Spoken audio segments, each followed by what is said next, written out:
చాలామంది పిల్లలు దేవుని సన్నిధిని ఇష్టపడరు, దేవుని సన్నిధిని కోరరు, దేవుణ్ణి నిజంగా ఆరాధిస్తాం తెలీదు. కారణం ఏంటి తెలుసా?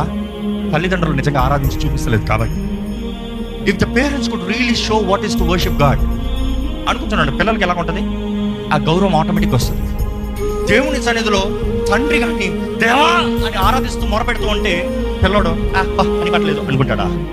He will feel the reverence, he will feel the reverence. దేవుడు మా నాన్నే అట్లా ఆరాధిస్తున్నాడంటే నేనేంటి కూర్చున్నాను, నేను కూడా మోకరించాలరా? నేను ఇలాగ అనుకుంటాను. ఆ ముగ్గురు రాజులు ఆయన ముందు నమస్కరించుంటే మిగిలిన వారందరూ ఏం చేసి ఉంటారు? ఆ వీధంతా, ఆ స్థలం అంతా అందరూ నమస్కరించుంటారు, అంతే కదా. రాజు నమస్కరించడం చుట్టూ ఉన్న వాళ్ళు ఏం చేస్తారు? నువ్వు నిలబడయ్యా, నువ్వు మోకరించాయా ఇట్లా ఉంటారా? రాజు చేసిన నెక్స్ట్ సెకండ్ పక్కన ఉన్నవాడు చేయలేదు, అయిపోయాడు. ఈ జ్ఞానులు వచ్చి they had that utter most expression, expressive, exceeding Joy. ఈరోజు మన ఆరాధన మనం నేర్చుకోవాల్సింది కూడా ఇదేనండి.